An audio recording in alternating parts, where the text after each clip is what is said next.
Baik.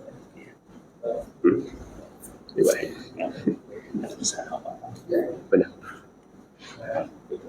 Sehat 5 Betul. Dimai.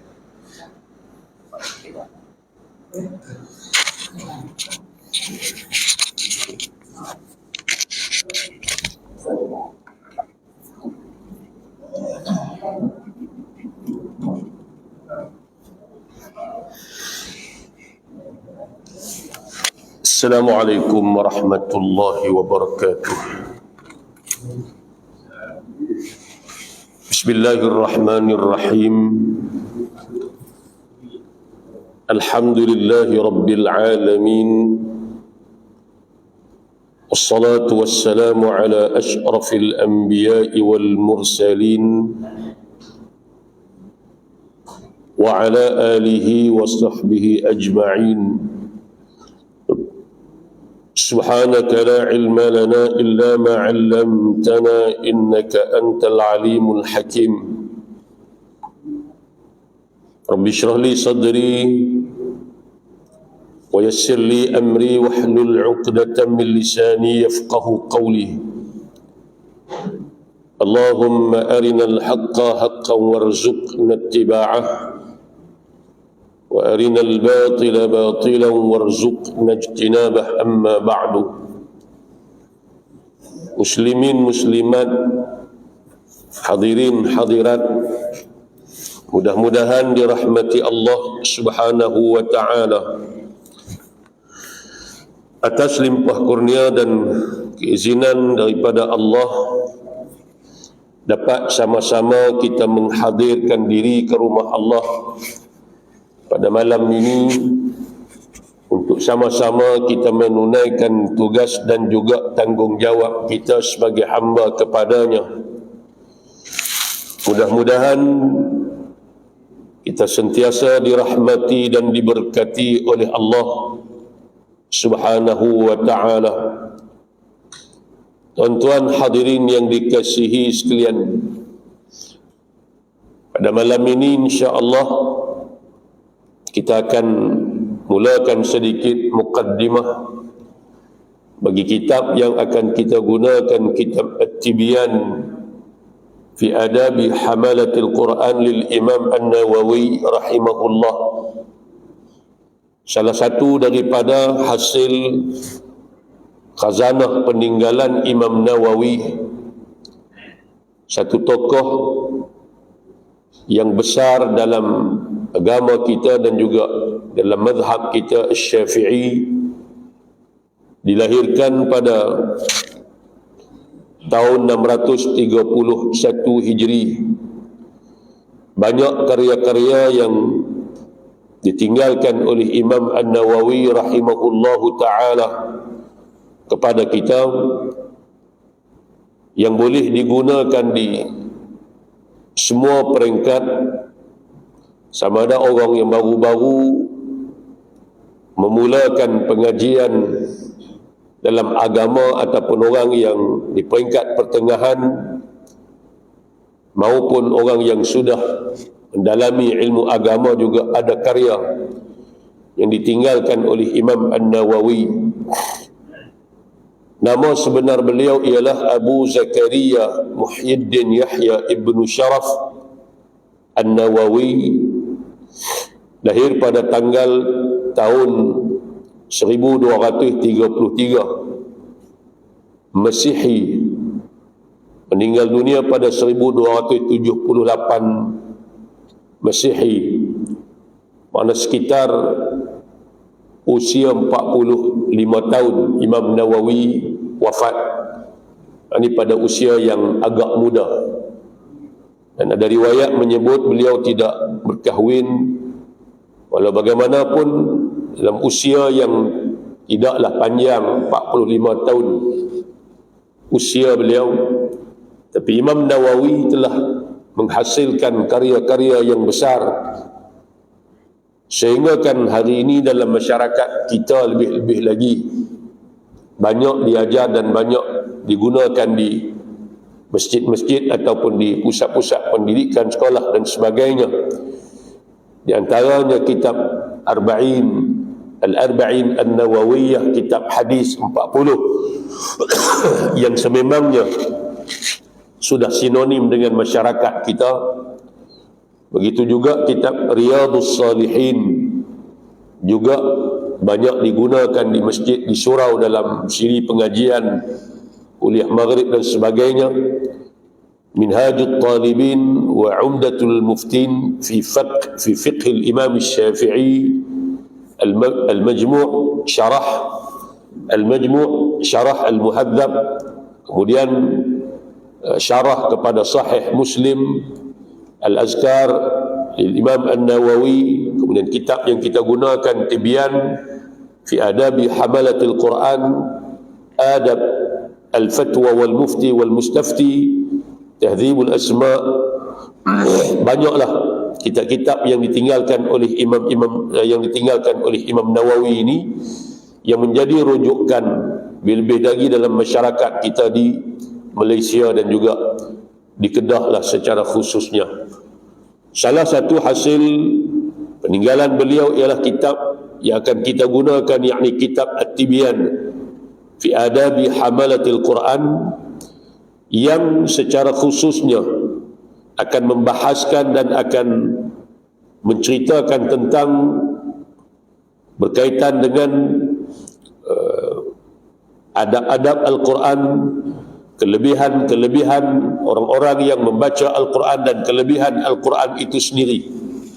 Imam Nawawi datangkan dalam 10 bab 1 sampai bab 10, dan 9 bab yang awal itu menceritakan tentang tajuk-tajuk berkaitan dengan kelebihan Al-Quran, kelebihan orang yang membaca Al-Quran, kelebihan Ahlul Quran, orang yang menanggung akan Al-Quran.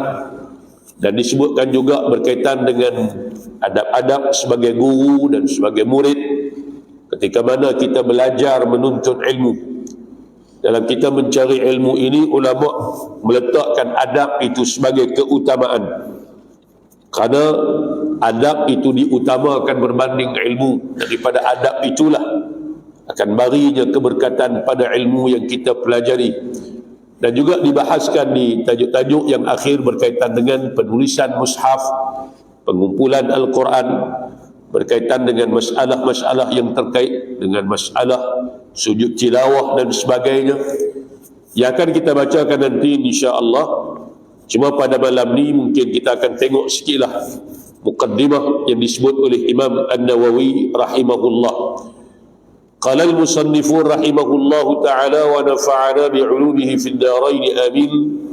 Bismillahirrahmanirrahim wa bihi nasta'in. Telah berkata Syekh Al-Faqih Al-Imam Al-Alim Al-Wara' Al-Zahid Al-Dhabit Al-Mutqin Abu Zakaria Yahya Muhyiddin Ibn Sharaf Hizam Al-Hizami Al-Nawawi rahimahullah. Kata Imam Nawawi, Alhamdulillahil Karimil Mannan, segala puji bagi Allah, tertentu bagi Allah yang mulia, yang memuliakan pengurniaannya sebelum daripada dipohon. Imam Nawawi mula dengan Bismillahirrahmanirrahim. Sebagaimana Nabi sebut, kullu amrin zibalin la yubda'u fihi bi bismillahi fahuwa aqta'. Tiap-tiap perkara, tiap-tiap perbuatan yang kita lakukan, yang kita inginkan kebaikan, keuntungan daripadanya, yang ada kepentingan, tetapi kita tidak mulakan dengan bismillah, makan, minum, apa jugalah, belajar, naik kenderaan sehinggakan suami bersama dengan isteri, masuk dalam rumah, keluar rumah, naik kenderaan,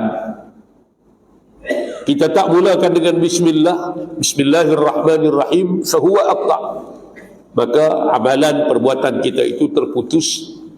Sama ada terputus daripada keberkatannya, terputus daripada pahalanya. Maka adalah sebaiknya dan sunat untuk kita mula perbuatan baik kita dengan Bismillahirrahmanirrahim. Lebih-lebih lagi lah belajar, mengaji, mengarang kitab. Maka Imam Nawawi mula dengan bismillah, dengan nama Allah, Tuhan yang maha pemurah di dunia. Pemurahnya Allah Subhanahu wa ta'ala ni, kata Tok Guru lama, dia boreh. Boreh ini makna dia bagi semua. Hak beriman pun dia bagi, hak tak beriman pun dia bagi. Hak semayang pun dia bagi, hak tak semayang pun dia bagi. Dia tak kira. Orang hak tak semayang, hak semayang boleh makan serupa tu juga. Hak semayang boleh makan, hak tak semayang pun boleh makan. Bahkan kadang-kadang hak tak semayang dia makan banyak ada hak semayang ni. Kan? Kita semayang subuh di masjid, tak habis hidup meratik. Mereka hak bagi tak semayang subuh, pergi canai 2 biji lah. Dia tarik secawan awal pada kita lagi. Contoh, boleh. Atas sifat Rahman Allah tadi ni. Bahkan orang bukan Islam pun yang bangkit menentang Allah, puak-puak rejim Zionis ada bunuh orang di Palestin, boleh makan semua tu, hidup senang. Allah bagi atas dunia ni sebab dia bersifat dengan Ar-Rahman. Bilah cumanya hak ni beri dalam keadaan reda, hak ni bagi dalam keadaan tak reda. Ar-Rahim yang mengasihani ini, sifat Ar-Rahim tertentu di akhirat nanti hanya untuk orang-orang yang beriman, orang yang bertakwa, orang yang taat kepada dia.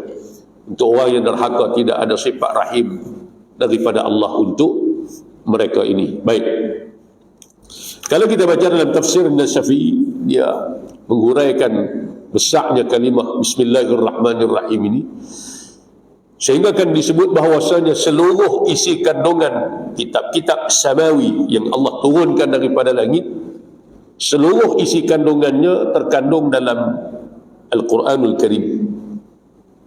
Seluruh isi kandungan Al-Quran itu terkandung dalam Al-Fatihah. Seluruh isi kandungan Al-Fatihah itu terkandung pada Bismillahirrahmanirrahim. Seluruh isi kandungan Bismillahirrahmanirrahim terkandung pada ba, bi, kana makana, wa bi yakunu ma yakunu.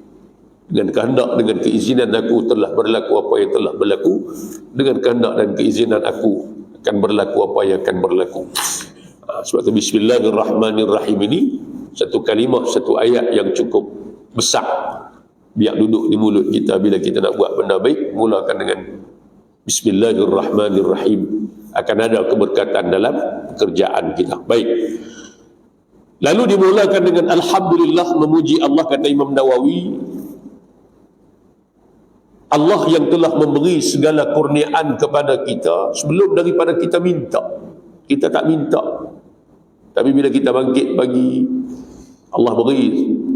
Boleh bangun, boleh duduk menyawa, berjalan, keluar pergi buat kerja, makan minum, hantar anak sekolah.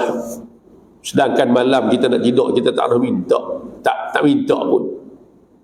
Maknanya pemberian yang mendahului permintaan daripada kita. Al-Mannan, Tuhan yang Al-Mannan ni yang ahsana wa an'ama alaih, yang telah melakukan kebaikan dan telah memberi nikmat kepada kita. Kemudian kata dia, lagi mempunyai kekayaan dan kelebihan dan ihsan, kebaikan yang banyak. Sebab tu Allah kata, wa ahsin kama ahsanallahu ilaik. Buatlah kebaikan sebagaimana Allah telah melakukan kebaikan yang banyak kepada kamu. Buat kebaikan sesama makhluk, manusia, hayawan, alam sekitar dan sebagainya. Buat kebaikan sebagaimana Allah telah memberi terlalu banyak kebaikan nikmat pada kita, sehingga kan Allah sebut, wa in ta'uddu ni'matallahi la tuhsuha. Kalau kamu nak kira nikmat yang Allah beri pada kamu, niscaya kamu tidak mampu menghitung satu-satu nikmat yang Allah Ta'ala berikan kepada kamu. Terlalu banyak untuk dikira dan dihitung. Yang memberi petunjuk kepada kita dengan beriman dan telah melebihkan agama kita atas segala agama. Ini Islam. Tak ada agama yang lebih tinggi daripada Islam. Tak ada agama yang sama dengan Islam. Tak ada. Hari ini pemikiran-pemikiran yang duk masuk kan sama ada liberalnya dan sebagainya, nak mengatakan, nak meletakkan Islam ni sama dengan agama lain. Tak sama. Al-Islam ya'lu wa la yu'la alaih. Islam tinggi. Tak ada agama lebih tinggi daripada Islam. Mana boleh kita menyamakan agama lain dengan agama Islam, kan? Allah sebut 3-4 kali dalam Quran, innad dina indallahi al-Islam. Hanya sahaja agama, sesungguhnya agama yang diterima di sisi Allah Islam saja. Tak ada agama lain. Allah sebut pada ayat lain, wa man yabtaghi ghayra al-islam wa man yabtaghi ghayra al-islam dinan falan yuqbala minhu wa huwa fil akhirati minal khasirin. Barang siapa yang mencari lain daripada Islam sebagai agama, sekali-kali Allah takkan terima daripada dia. Akhirat dia termasuk dalam kalangan orang-orang yang rugi. Allah sebut pada ayat lain, al-yawma akmaltu lakum dinakum wa atmamtu alaikum ni'mati wa raditu lakum al-islam dinan. Hari ini aku telah sempurnakan agama kamu dan aku cukupkan, sempurnakan juga nikmat aku pada kamu, dan telah aku reda Islam sebagai agama, tak disebut agama lain. Dan inilah agama yang dibawa oleh para rasul, para nabi sejak daripada di Adam AS sehinggalah kepada Nabi Muhammad SAW. Tak ada agama lain. Kan? Dakwah yang sama, ani'budullaha wattaquhu wa ati'un. Sembahlah Allah, bertakwalah kepadanya, dan taatlah kepada aku sebagai rasul, nabi yang diutuskan oleh Allah kepada kamu. Maka Ibrahim Yahudiyyan wala Nasraniyan. Tidaklah Ibrahim itu Yahudi, tidaklah Ibrahim itu Nasrani. Walakin kana hanifan musliman, tapi dia hanifan musliman, dia muslim. Wa ma kana minal musyrikin, dia bukan daripada kalangan orang-orang musyrik. Mana menjelaskan apa yang dibawa oleh agama, apa agama yang dibawa oleh para nabi, para rasul sejak daripada Adam AS sampailah kepada Nabi Muhammad adalah satu, yakni agama Islam, dan disempurnakan oleh baginda Nabi SAW. Baik, Allah beri kepada kita iman Islam, mulia tuan-tuan. Kalau tak kerana Islam ni, manusia ni hidup ikut suka, makan minum ikut suka. Kan? Ada satu video saya tengok, dia makan, tak tahulah belah mana belah siap ke Vietnam ke Allah lah. Makan perut lembu kan. Cikgu, perut lembu bukan dia rebus, perut lembu lepas mulai dia buang, mentik-tik pada dalam tu, cicah dengan asap. Dia buat muka sedap. Ada satu komen daripada Arab, dia tulis komen itu, alhamdulillahilladzi hadana lil Islam. Segala puji bagi Allah yang telah memberi hidayah kepada kita dengan Islam. Sebab kita tak buat benda-benda keji lagu tu sebab Islam. Kan? Kita ada hak sempadan dia. Makan minumlah, tapi ada batas dia. Carilah makan, tapi ada batas dia. Pakailah, tapi ada batas dia. Islam gariskan panduan pada kita. Kan? Mati diuruskan dengan cara yang mulia. Mandi, kapan, sembahyang ke bumi dengan cara yang baik. Tengok ada setengah ajaran agama yang dia mati, mak dia mati, gantung di bukit kan, ada kan bukit dia buat setahun sekali, pergi ambil waktu turun main, balik tubuh bedak, pakai baju buh minyak wangi, tahun depan ambil pula, padahal kawan tu mati lah. Kan? Islam majak pada kita kesempurnaan. Kan? Walaqad karramna bani Adam wa hamalnahum fil barri wal bahr. Maknanya Allah berikan kemuliaan kepada anak-anak Adam ni dengan sebab Islam lah. Dengan sebab Islam. Baik, kemudian kata dia, dan telah mengurniakan ke atas kita dengan mengutuskan semulia-mulia makhluk baginya. Tak cukup dengan Islam, Allah bagi pula kepada kita ni umat Nabi Muhammad semulia-mulia makhluk. Di mukadimah ini saja saya tak mau baca lagi sebab tuan-tuan tak ada kitab dengan perempuan. Allah beri pula kepada kita semulia-mulia makhluk baginda Nabi Muhammad SAW, dan seafdal makhluk di sisinya, kekasihnya kekasih Allah, dan orang rapat kekasihnya kekasih Allah, hambanya dan rasulnya, pesuruhnya Muhammad sallallahu alaihi wasallam. Allah beri Islam, Allah hantar mai kepada kita sebaik-baik makhluk, semulia-mulia manusia, sebaik-baik ciptaan dia, baginda Nabi Muhammad sallallahu alaihi wasallam kepada kita. Maka menghapus ia Nabi Muhammad, menghapus ia Allah dengannya, dengan Nabi Muhammad, penyembahan berhala. Allah hantar mari Nabi 500-600 tahun kota Mekah disesatkan dengan penyembahan berhala, bukan baru, bukan sah. 500-600 tahun sebelum kebangkitan Nabi, masyarakat Arab jahiliah duk sembah berhala. Keliling Kaabah 360 ketui berhala ada. Dalam Kaabah ada ketui berhala. Kononnya berhala Nabi Ibrahim, dia berkata. Tu kita duk sa'i di antara Safa dengan Marwah, kiri kanan ada 2 ketui berhala. Di rumah mereka sebagainya. Berpunca daripada satu orang lelaki yang bawa masuk ketui berhala di Kaabah. Nama dia Amru. Dia ni tukang cuci Kaabah, duk jaga maintenance Kaabah, bersih semua. Satu hari dia sakit. Dalam kitab sirah ada diceritakan. Bila dia sakit, berubat dia kata lah. Tok Bomo ni sebut tak mana semua. Tak lega. Sehingga kan orang kata, wahai Amru, kalau kamu nak berubat sakit kamu ni, kamu kena pergi ke Syam, Syria pada hari ini, Palestin, Jordan dan semua ni. Di sana ada satu kampung, dalam tu ada satu telaga, ramai dah pergi berubat di situ lega. Jadi Amru ni dia sakit. Macam kita lah tak sihat. Orang abang Tok Bomo cerok mana bagi Nabi. Masuk pergi jalan Tanah Merah, drive cari Tok Bomo. Dia pergi di sana, dia berubat dengan izin Allah, lega. Waktu dia duduk di sana lah, dia tengok masyarakat di sana duduk sembah berhala. Dia tanya, ni minta apa? Lalu masyarakat di sana kata, kami kalau kami nak pergi perang minta tolong, kami minta tolong dengan dia lah. Itu berhala tu. Dan kalau kami kemarau, kami nak minta hujan pun, kami minta daripada dia lah. Tu. Lalu Amru ni dia berasa berkenan. Dia tak main kat Gusekok guna balik. Beri ke dia seketul. Dia balik. Tak di sisi Kaabah. Mula daripada situlah dia mula berkembang. 360 ketui berhala keliling Kaabah tu yang Nabi tunjuk satu-satu ketika mana dalam peristiwa Fathu Makkah kan. 600-500 tahun. Mari Nabi SAW, Nabi berjuang 13 tahun di kota Mekah. Nabi hijrah pergi ke Madinah 8 tahun.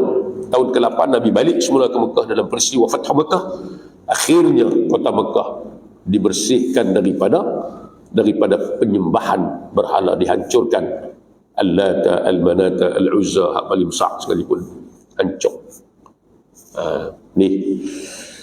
Dan kata dia, dan memulia ia Allah akan Nabi SAW dengan Al-Quran yang jadi mukjizat yang berkekalan untuk sepanjang masa. Allah beri kemuliaan kepada Nabi lagi dengan Allah berikan Quran kepada beliau. Baginda. Kalam dia. Semulia-mulia kalam Al-Quranul Karim yang Allah Subhanahu wa ta'ala beri kemuliaan, yang mana yang duduk dengan Quran ni mulia. Tumpang kemuliaan Quran. Quran turun bila? Quran turun pada malam Lailatul Qadar. Inna anzalnahu fi Lailatul Qadar. Maka malam atau Lailatul Qadar itu menjadi semulia-mulia malam. Al-Quran turun bila? Pada bulan Ramadan. Sama ada pada peringkat awalnya atau peringkat keduanya, turun pada bulan Ramadan. Bulan Ramadan menjadi semulia-mulia bulan di kalangan bulan-bulan yang ada. Siapa awak turun Quran? Jibril alaihi salam. Semulia-mulia malaikat turun kepada siapa? Nabi Muhammad sallallahu alaihi wasallam, semulia-mulia makhluk. Semulia-mulia insan, semulia-mulia ciptaan Allah. Turun dalam bahasa Arab, semulia-mulia bahasa sehingga menjadi bahasa ahli syurga. Turun di mana? Di Mekah, di Madinah. Semulia-mulia tempat yang ada atas muka bumi ini. Itu kalau kita nak cari kemuliaan, kita kena himpit, kena duduk, kena berdamping dengan Quran. Allah angkat satu kaum dengan sebab Quran, dan Allah hina satu kaum pun dengan sebab Quran juga. Kemudian Allah Subhanahu wa ta'ala beri Quran yang merupakan mukjizat. Satu kemukjizatan, perkara yang mencarikan adat, amrun khariqun lil adah, yang Allah janjikan mukjizat ni berkekalan sampai bila-bila. Nabi kita Allah bagi dua jenis mukjizat, satu mukjizat hak kekal, satu mukjizat hak tak kekal. Hak tak kekal ni kita tak ada tengok lah, bukan zaman kita, bukan masa kita. Ayam keluar celah jari Nabi, pohon kurma cakap, menangis, teriak, wajuk macam Nabi tak bersandar di dia, kan? bulan terbelah dua dan sebagainya. Banyaklah kemukjizatan yang Allah beri pada Nabi ini. Hak tu kita tak nak tengok sebab bukan zaman kita, bukan masa hidup kita. Kita dengar cerita riwayat daripada sahabat sampai pada kita cerita. Dan Allah beri yang keduanya mukjizat hak kekal, yakni Al-Quranul Karim. Kalau kita mengaji dalam ilmu, satu ilmu dia panggil i'jazul Quran, kemukjizatan Al-Quran. Ulama bahagikan kemukjizatan Al-Quran ini kepada beberapa jenis. Mukjizat dari sudut lugawinya, bahasa yang Quran sebut tadi ni. Pasal apa dia bagi Quran ni macam kita lah kadang-kadang kan, bahasa Melayu. Sebab tu kalimah Quran Arab ni, kalau kita satu kalimah kita nak terjemahkan dalam bahasa Melayu kita dengan satu perkataan juga, dia tak sampai. Dia kena banyak, kena syarah baru sampai. Contoh saya bagi kalimah tahun.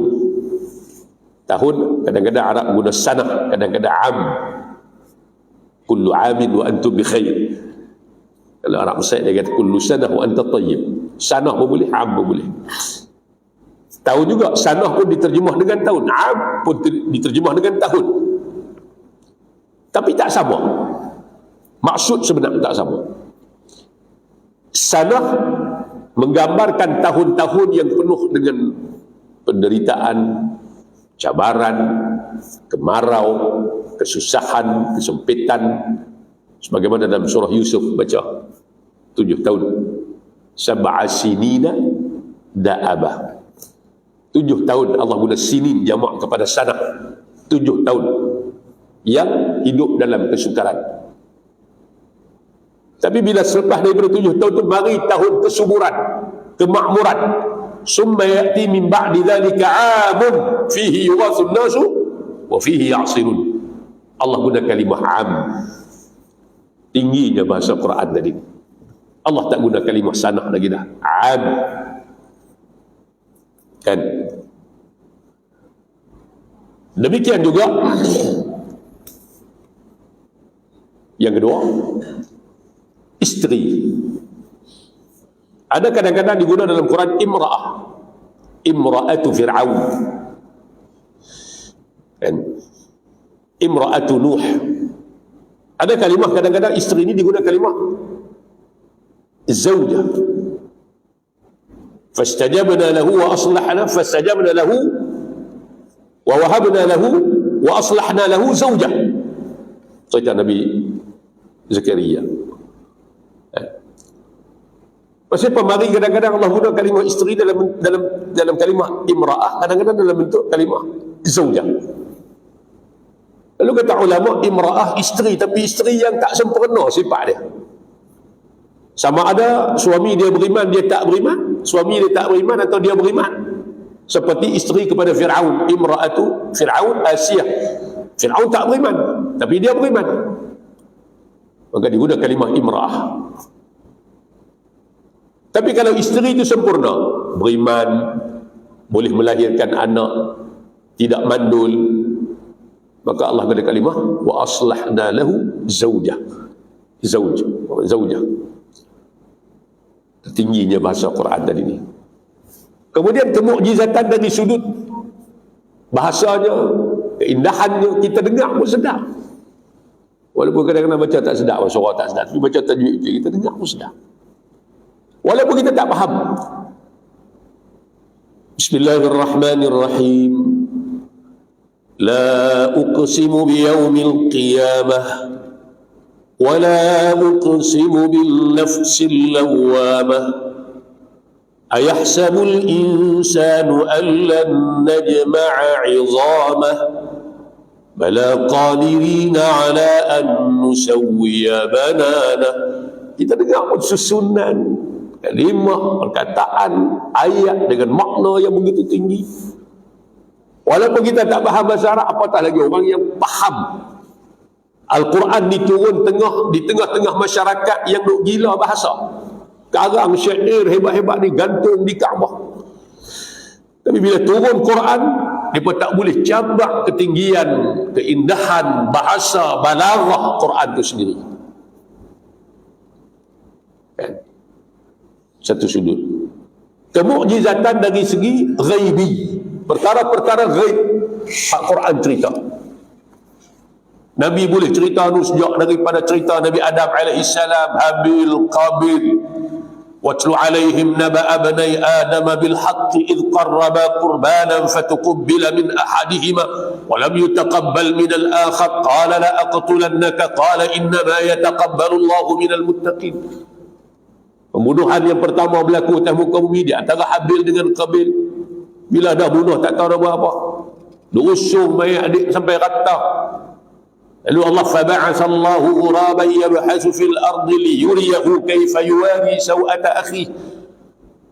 Allah hantar burung ghurab, burung gagak, ajak kepada anak Adam ni macam mana nak ke bumi saudara dia. 2 ekor burung gagak, sekor hidup sekor mati. Hak hidup dia cakap tanah dia gali dia kambui. Allah cerita dalam Quran. Cerita Nabi Nuh dan sebagainya banyak kan. Cerita Nabi Yusuf dalam surah Yusuf detail. Sebab tu di akhir surah Allah kata apa?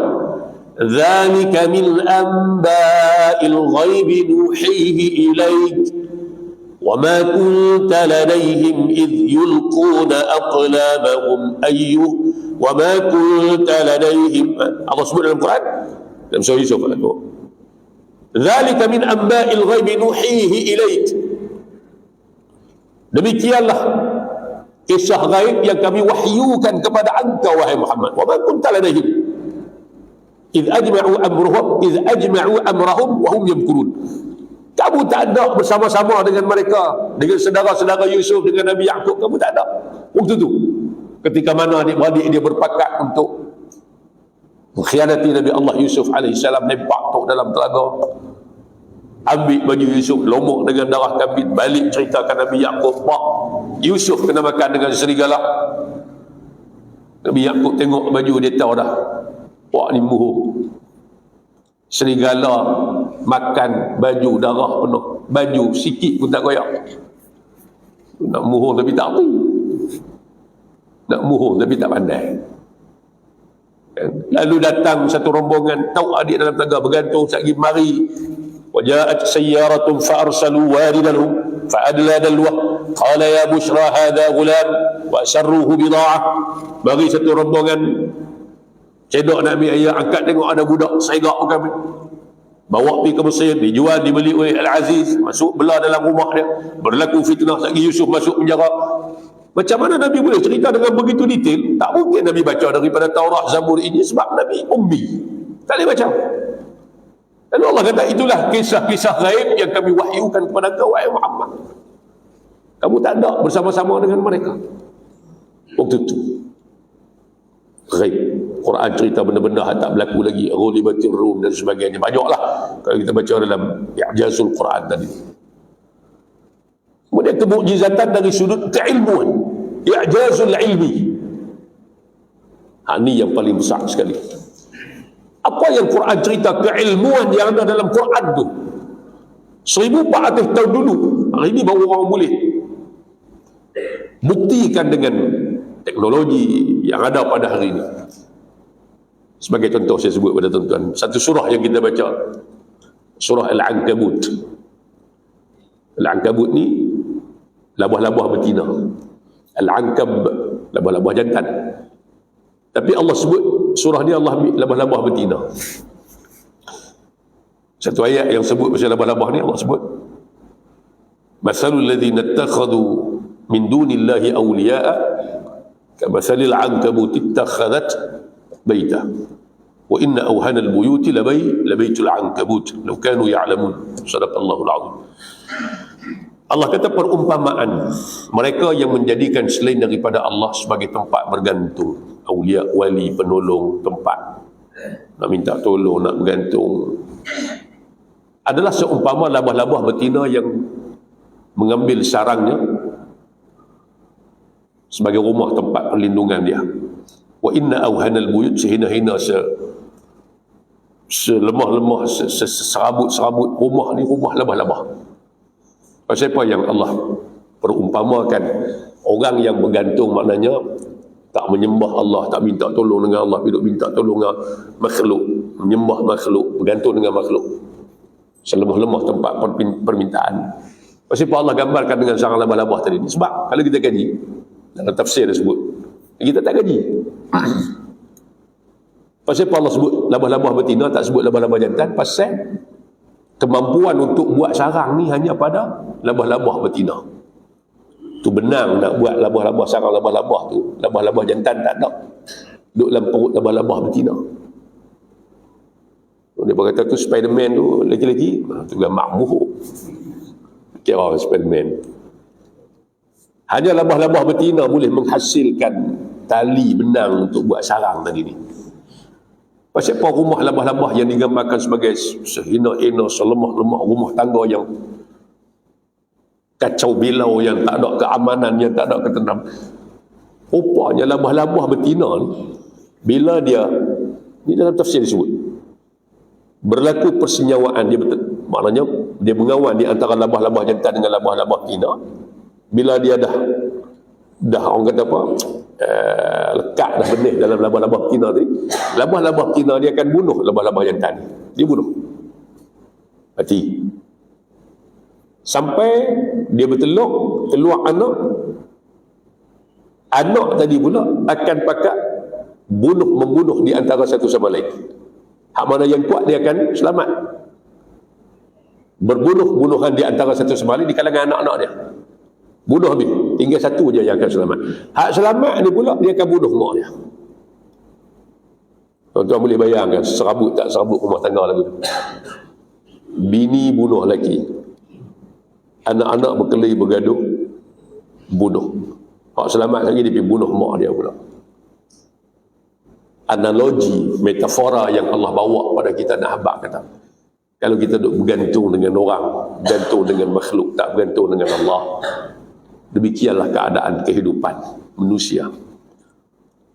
1400 tahun dulu Quran dah cerita. Ini baru orang tahu, baru orang teroka, baru orang dapat melihat kebenaran, kemukjizatan Al-Quran. Dan Allah pelihara Quran ni, walaupun ada usaha nak ubah, nak tukar, nak tambah, nak buang, tapi tak berjaya.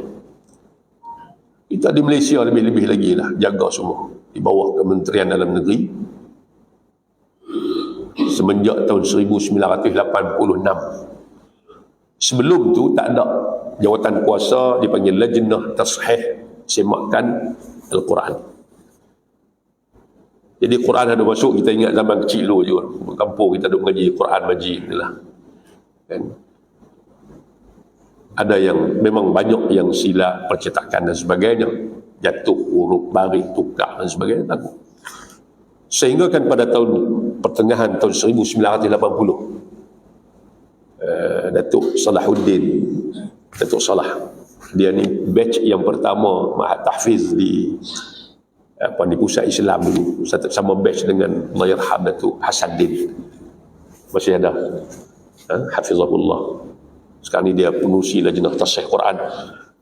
Dialah, di antara dialah orang yang pada waktu tu dia dengan beberapa rakan mencadangkan agar ada satu jawatan kuasa semak Quran ni, ada masuk ke Malaysia ni, betul kata betul dan sebagainya. Jadi akhirnya dibawa ke Majlis Raja-Raja dan dipersetujui pada tahun 1986. Setiap produk yang merupakan Al-Quran, sama ada dalam bentuk teks, dulu awal-awal teks lah zaman dulu kan, perlu melalui semakan Lajnah Tashih Al-Quran kan? Dulu lah ni kau yang berkembang sampai ke hari ni. Produk yang melibatkan Quran ni, sama ada teksnya, audionya, videonya, apa juga yang terkini, yang pernah saya sendiri pun terlibat sama, yang pernah kami semak, melibatkan bantai. Tuan-tuan tak kepala tidak dia baca Quran, tuan hak tidak tak baca agak, tapi bantai dia baca. So nak kena semak semua, nak kena dengar satu. Last hari tu smartwatch kita ni kan, kita duk cek jantung, darah, heartbeat apa semua kan, blood pressure. Dia dah isi kandungan dalam tu 30 juzuk Quran. Dah melalui semakan benda-benda lagu ni, jam waktu solat. Tu kita beli tak ada suara kan. Tak masuk pasaran lagi. Lah ni dia dah ada 30 juzuk Quran dalam tu. Pasang je. Jadi semua tu perlu melalui semakan dan dikawal, dijaga. Kalau tak disemak, tak dapat kelulusan, ada di pasaran, denda agak teruk jugalah. Cuma hari ni pasaran tu, kawalan tu dia agak mencabar sebab online banyak kan. Ada masuk daripada negara-negara jiran Indonesia, di antaranya Quran Rumi dan sebagainya. Benda-benda tu hari ni nampak macam semakin jadi-jadi dan sememangnya dipantau oleh pihak kerajaan. Apps dalam telefon kita nak download Quran tadi ni, kena ada kelulusan. Kalau kita tengok, ada berapa aja apps yang Quran yang ada kelulusan, yang betul-betul disemak. Hak lain-lain tu ikut suka buat. Jadi sebab itulah jaminan Allah Subhanahu Wa Taala ni mukjizat yang berkekalan, yang Allah beri jaminan dia akan pelihara sampai bila-bila. Inilah di antara punca. Ada satu kisah di zaman Ma'mun, Khalifah Ma'mun kalau tak silap saya, satu kisah yang masyhur bagaimana satu orang Yahudi akhirnya memeluk Islam dengan sebab ni. Khalifah Al-Ma'mun ni, di antara tradisi dia, tiap-tiap tahun dia akan panggil rakyatnya mari berhimpun, kemudian bercakap apa nak bercakap, nak luahkan perasaan, nak cerita masalah, cerita. Dalam satu majlis yang dia buat tadi, ada satu orang Yahudi bangun cakap, berpidato. Lalu Khalifah tengok, dia merasa tertarik dengan kepintaran, kepetahan percakapan Yahudi tadi. Dia ajak Yahudi itu masuk Islam. Yahudi itu kata, aku tak mahu. Lalu dia tetap dengan agama dia pun balik. Tahun berikutnya datang pula Yahudi yang sama pun mari, tiba-tiba mari dalam keadaan dia dah Islam. Dia peluk Islam. Khalifah terkejut, macam mana kamu boleh peluk Islam? Dulu tahun lepas aku ajak kamu masuk, kamu tak mahu. Dia terlepas daripada aku balik dalam pertemuan yang lalu, aku berasa nak uji 3 agama dengan 3 kitabnya. Yahudi, Nasrani, Islam. Yahudi dengan Taurahnya, Nasrani, Kristian dengan Injilnya, Islam dengan Qurannya. Aku nak tengok hak manalah di antara 3 agama ni yang kitabnya masih lagi kekal, tak ada perubahan, tambah buang dan sebagainya. Dia ni Allah beri kelebihan, tulisan dia cantik, dia pandai khat, memang dia tulis cantik. Dia kata, aku ada kemampuan, tulisan aku cantik. Lalu aku ambil 3, aku ambil satu Taurah, kemudian aku ambil 3 buah, aku salin kepada 3 buah, 3 salinan, aku tulis satu-satu, salin satu-satu. Dan tiap-tiap satu salinan yang aku salin tadi, semua tak sama, dengan hak asal pun tak sama. Aku ubah, aku tukar, aku buang, aku tambah. Hak 3-3 aku salin tu pun di antara 1, 2, 3 tu pun tak sama, sebab ada penambahan, ada pembuangan. Aku hias kulit cantik-cantik, aku bawa kepada rabai-rabai mereka ni, puak-puak padri mereka ni, hadiah. Mereka ambil, mereka bubuh di rumah ibadat mereka, tanpa seorang pun menyedari bahawa nuskah tadi telah diubah, suai ditukar, ditambah dan sebagainya. Sebab mereka tak mengapai. Balik buat benda yang sama dalam tempoh setahun tu, dia buat kerja. Di punca dia dapat hidayah. Aku buat benda yang sama kepada Injil. Ambil, kemudian aku salin 3 buah, aku tukar, aku tambah, aku buang dan sebagainya. Aku hias kulit cantik-cantik, aku bawa kepada padri di gereja, beri kepada mereka sebagai hadiah. Mereka ambil, mereka tengok sikit, baca belak apa semua, mereka kata terima kasih, buhlah gereja mereka, tanpa menyedari bahawa telah berlaku perubahan, penambahan, pembuangan dan sebagainya. Sebab mereka tak mengapai. Aku buat benda yang sama kepada Al-Quran, salin 3 buah, aku tambah, aku buang dan sebagainya. Tak sama di antara 3-3 salinan. Aku bawa kepada kilang percetakan, suruh tokek kilang tu cetak untuk diedarkan. Tokek kilang tu dia buka-buka, dia baca, dia orang tengok, dan dia lempak tu, dia kata ni bukan Quran, sebab tak sama dengan Quran yang asal. Kenapa? Sudah ditambah, dibuang dan sebagainya. Sebab apa? Sebab Quran dihafal. Dan Allah kata, inna nahnu nazzalna dzikra wa inna lahu lahafizun. Kami yang menurunkan az-zikr, Al-Quran, dan kami beri jaminan kami pasti akan pelihara Al-Quran ni. Salah satu Allah pelihara Al-Quran ni, cara dia lagu mana? Wa laqad yassarna al-Qur'ana lidzikr. Kami permudahkan Quran ni untuk dibaca, dihafal. Anak-anak kita umur 4-5 tahun cakap Melayu tak boleh. Cucu kita hantar habis pasti qiraati. Adika balik seminggu boleh baca Fatihah. Hafal 2 minggu, 3 minggu ayat lazim, sebulan hafal surah Yasin. Walaupun dia tak boleh baca lah, tapi hafal. Malam Jumaat baca Yasin dengan Tok Wan, duk kokak, sangkut 3-4 kali baru lepas. Cucu berat, dia tak tahu lancang pada Tok Wan ni. Cucu baru umur 4-5 tahun. Walaqad yassarna al-Qur'ana lidzikri fahal min muddakir. Allah ulang 3 kali ayat yang sama dalam surah Al-Qamar. Nah, abang kata, demi sesungguhnya kami permudahkan Quran ini untuk dibaca, dihafal. Itu orang tak mudah nak ubah Quran, nak tukar Quran, tak mudah. Walaupun ada usaha itu berlaku, tapi tak berjaya sejak daripada dulu lagi. Kerana bala je, kan? Itu lalu Allah Subhanahu Wa Taala muliakan baginda Nabi dengan diberikan Quran kepada baginda, mukjizat yang kekal sampai bila-bila. Kan banyaklah kalau nak sembang kaitan mukjizat Quran ni banyak. Yang mana ia mencabar manusia dan jin seluruhnya dan mematah dengannya dengan Al-Quran hujah-hujah ahli penyelewengan dan kezaliman. Allah cabar bukan dekat manusia, jin. Kan? Qul, Allah kata, Qul la ini jitama'atil insu wal jinnu ala an ya'tu bimithli hadzal qur'ani la ya'tuna bimithlihi walau kana ba'dhum li ba'dhin zahira.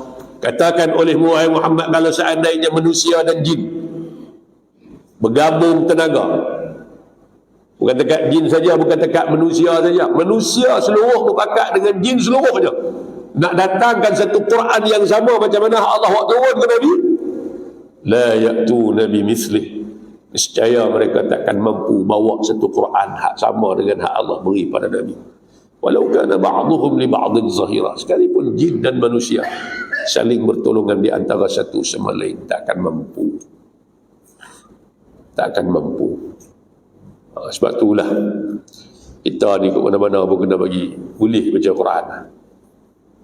Dah lah mukjizat ayat keluar kot jelah jari Nabi, bulan terbelah dua, kita tak dan tengok dah tu. Tiba-tiba ada mukjizat hak kekal sampai bila-bila duduk depan mata kita, kita tak boleh baca. Rugilah. Sebab ibadat baca Quran nanti kita akan bacalah dalam kitab kita insya-Allah. Imam Nawawi akan sebut secara detailnya bagaimana kemuliaan orang-orang yang membacakan Quran ni, ahlul Quran. Di antaranya Nabi sebut, man syaghalahu al-Quranu wa dhikri an mas'alati a'taituhu afdala ma u'tiya as-sa'ilin. Siapa yang duk sibuk dengan baca Quran, mana Quran menyibukkan dia dan juga zikir menyibukkan dia.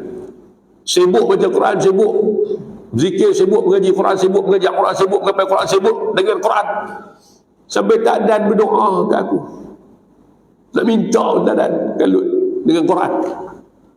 Tak usah bimbang. Allah kata dalam hadis kursi, aku beri kepada dia lebih baik, pemberian yang lebih baik daripada aku beri kepada orang yang meminta. Ada minta, ya Rab, amin, amin. Allah bagi tak? Bagi. Sebab Allah kata, ud'uni astajib lakum, doalah aku bagi. Hak baca Quran ni tak minta pun, tak dan kalau baca Quran, mengaji Quran, ngapai Quran, dia bagi budak mengapai Quran, ngulang Quran, tak dan tak doa. Allah kata tak usah bimbang, walaupun dia tak minta, oleh kerana dia sibuk dengan Quran, aku bagi kat dia lebih baik daripada aku bagi hak duk minta kat aku tapi tak baca Quran. Pasal apa? Pasal syafaat Quran tadi ni. Sebab tu Imam Syatibi rahimahullah, tokoh besar dalam ilmu qiraat, dalam kitab Matan Syatibi, dia kata pada dalam syarah muqaddimah dia, wa khairu jalisin la yumallu hadithuhu wa tardaduhu yazdadu fihi tajammula. Sebaik-baik teman ni Quran, yang kita tak jemu membacanya. Duk sembang, duk bercakap dengan dia, duk baca dia tu tak cemui. Fatihah ni sejak daripada umur budak ambelah pencin 40 tahun. Kalau darab tengok sekali sehari 17 kali sekurang-kurangnya kita baca berapa ribu kata ribu kali dah kita baca. Tiada rasa cemui. Ada. Kan? Kawan-kawan kita kalau duduk sembang cemui juga. Pagi sembang dia, tengah hari sembang, malam kita tak sembang dengan hang. Hari ni 3 kali ni. Dah kali duk jumpa minum pun apa pun tak menyembang. Kan? Walaupun baik dah mana berdimat, tapi Quran tidak. Tak jemu-jemu kita baca. Wa tardaduhu, kita duk ulang-ulang baca habis, ulang. Khatam. Patah balik khatam. Yazdadu fihi tajammula, dia akan tambah keelokan pada bacaan, pada akhlak, pada peribadi kita. Sebaik-baik teman yang takkan tinggal kita lepas kita mati masuk kubur alam mahsyar dan sebagainya. Dialah duk kepit kita. Mengadu depan Allah, mana'tuhun nauma bil laili ya Allah. Akulah atas dunia dulu duk halang dia daripada tidur. Tak cukup tidur pasal aku duk tadarus. Bulan Ramadan orang pakat balik dah. Dia pukul 12 baru start. Pukul 1, pukul 2 orang habis. Kokak nak boleh habis pun. Quran kata dia atas dunia dulu tak cukup tidur pasal aku lah. Cukup rehat pun pasal aku lah. Fasyafi'ni fi, tolong beri izin aku nak beri syafaat, aku nak tolong dia hari ni ya Allah. Lalu diberikan keizinan pada Quran untuk tolong Tuhan dia. Ini yang kita akan baca nantilah dalam kitab Tibyan fi Adabi Hamalatul Quran ni, berkaitan dengan kelebihan-kelebihan yang akan memberi semangat pada kita lah untuk sama-sama berdamping dengan Quran. Kena bagi adab. Kalau ada kelas Quran main mengaji lah, tuan-tuan jangan duk tuang. Masya-Allah kita tuang kelas Quran ni. Pasal dia kata kena baca. Lagi aku malu saya salah. Kalau duk malu lagu tu tak mau baca, kau mengaji Quran tak mau duk baca, nak dengar kuliah macam duk dengar kuliah tak jadi Quran. Dia kena baca. Salah tak apa, hatang salah tu kita nak betul. Sebab tu suruh mengaji, kalau betul semua tak payah duk mengaji dah. Menjadi ustaz pula lah, mengajar orang lain. Jangan duk malu. Ilmu akan terhalang daripada kita dengan 2 sebab. Satu, kalau kita sombong dengan ilmu. Alah mengaji apa, orang tak mengaji. Sombong dengan ilmu takkan dapat ilmu. Dan yang kedua, malu dengan ilmu. Malu nak baca takut salah orang gelak. Sampai bila kita takkan dapat ilmu. Kena buang 2 sifat ni kalau betul-betul kita nak kepada ilmu. InsyaAllah dalam pertemuan yang akan datang, mungkin hari ni kita tak sempatlah nak ambil kitab ni. Ada peluang di masa depan, insyaAllah Tuan Imam akan sediakan kitab dan kita mengaji secara berkitab lah. Saya suka mengajak, saya ada kitab, tuan-tuan pun ada kitab. Saya tak suka ceramah, dengar lagu, saya suka. Biar tuan-tuan ada kitab, tuan-tuan baca, saya baca, kita ada benda. Kita ada benda dan ambil keberkatan daripada kitab, khazanah yang ditinggalkan oleh ulama-ulama yang terdahulu untuk kita amalkan. Mudah-mudahan memberi manfaat pada kita bersama insya-Allah. Apa yang baik daripada Allah Subhanahu wa taala dan apa yang tidak baik daripada kelemahan dan kekurangan diri saya sendiri. Aqulu qawli hadza wa astaghfirullahal azim li wa lakum. Assalamualaikum warahmatullahi wabarakatuh. Bismillahirrahmanirrahim. Alhamdulillahi rabbil alamin wassalatu wassalamu ala asyrafil anbiya'i wal mursalin wa ala alihi wa sahbihi ajma'in. اللهم ارحمنا بالقرآن واجعله لنا إماما ونورا وهدى ورحمة. اللهم ذكرنا منه ما نسينا وعلمنا منه ما جهلنا وارزقنا تلاوته آناء الليل وأطراف النهار واجعله لنا حجة يا رب العالمين. اللهم إنا نعوذ بك من علم لا ينفع ومن قلب لا يخشع ومن عمل لا يرفع ومن دعاء لا يسمع. نعوذ بك من هؤلاء الأربع. ربنا آتنا في الدنيا حسنة وفي الآخرة حسنة وقنا عذاب النار. وصلى الله على سيدنا محمد وعلى آله وصحبه وبارك وسلم. الحمد لله رب العالمين. تقبل الله منكم.